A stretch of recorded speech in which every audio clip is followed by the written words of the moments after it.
నమస్తే అండి, నా పేరు డాక్టర్ అజయ్ ఎండి హోమియో. ఈరోజు మనం హెచ్ఐవి గురించి మాట్లాడుకుందామండి. బేసిక్గా హెచ్ఐవి అనగానే హ్యూమన్ ఇమ్యూనోడెఫిషియన్సీ వైరస్.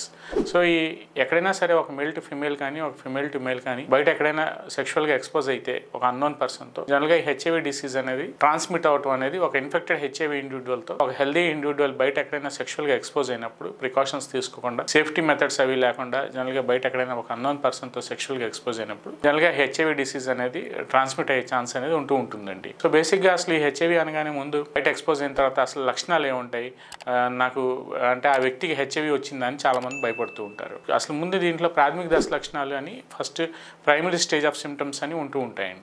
సో ఎక్కడైనా సరే ఒక హెల్దీ ఇండివిజువల్ బయట ఒక ఇన్ఫెక్టెడ్ హెచ్ఐవి ఇండివిజువల్తో ఎక్స్పోజ్ అయిన తర్వాత సో దీంట్లో ప్రైమరీ సైన్స్ అండ్ సిమ్టమ్స్ అని చెప్తూ ఉంటాం. అంటే ఫస్ట్ అండ్ ఫార్మోస్ట్ థింగ్ దీంట్లో గొంతు బొంగురిపోవటం, ఫీవర్ ఆన్ అండ్ ఆఫ్గా స్పైక్స్లోకి రావటం, నైట్ స్వెట్స్ అవి విపరీతంగా ఉండటం, కొంతమందిలో మనం చూసుకుంటే కేళ్ల నొప్పులు, జాయింట్ పెయిన్స్ అవి ఎక్కువగా ఉండటం అనేది జనరల్గా జరుగుతూ ఉంటుందండి. సో బేసిక్గా ఇవన్నంతలోపు దీంట్లో ఈ కంప్లైంట్స్ ఉంటే హెచ్ఐవి వచ్చింది అనే ఇంటెన్షన్ అయితే నాది కాదండి.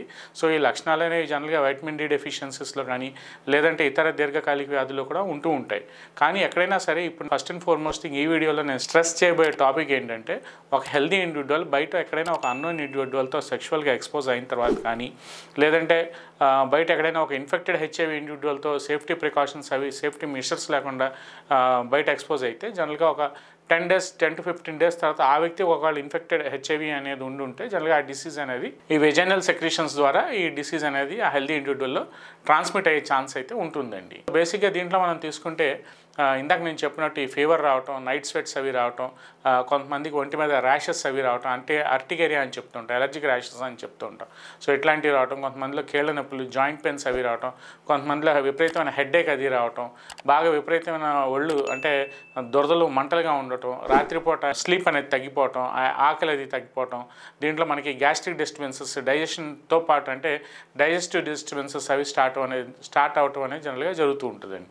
సో ఈ primary science and symptoms of HIV అనేది ఏమైనా ఇట్లాంటి లక్షణాలు అనేవి ఆ వ్యక్తిలో ఎక్స్పోజ్ అయిన వ్యక్తిలో ఏమైనా కనిపిస్తే ఇమీడియట్గా ఫస్ట్ అండ్ ఫార్మోస్ట్ థింగ్ ఒక క్వాలిఫైడ్ డాక్టర్ దగ్గరికి మీరు అప్రోచ్ అవ్వాల్సిన అవసరం, లేదంటే ఒకసారి మీరు కన్సల్ట్ అయ్యి ఇలా ప్రీవియస్ హిస్టరీ ఆఫ్ ఎక్స్పోజర్ ఒక 10 days బ్యాక్ లేదంటే ఒక 1 month బ్యాక్ ఇలా జరిగిందండి అంటే ఒక ఇన్ఫెక్టెడ్ ఇండివిజువల్, అంటే ఇన్ఫెక్టెడ్ ఇండివిజువల్ అనేది జనరల్గా అదర్ ఇండివిజువల్స్ చెప్పరు, జనరల్గా బయట ఎక్స్పోజ్ అయ్యనే విషయం మీరు ఓపెన్గా డిస్కస్ చేయగలిగితే మీకు ఇప్పుడు ఈ రోజుల్లో మనకి చాలా అడ్వాన్స్డ్ టెస్ట్లు అనేవి మనకి ఎక్కడ అందుబాటులో వచ్చేసినాయండి. సో దీంట్లో మనకి క్వాలిఫైడ్ ల్యాబ్స్లో మనం వెళ్ళి ఒకసారి పరీక్ష చేయించుకుంటే జనరల్గా యాంటీబాడీ రియాక్షన్స్ కానీ లేదంటే HIV P24 antigen Eliza method ద్వారా చేస్తూ ఉంటారు, ట్రైడాట్ మెథడ్ అని చేస్తుంటారు.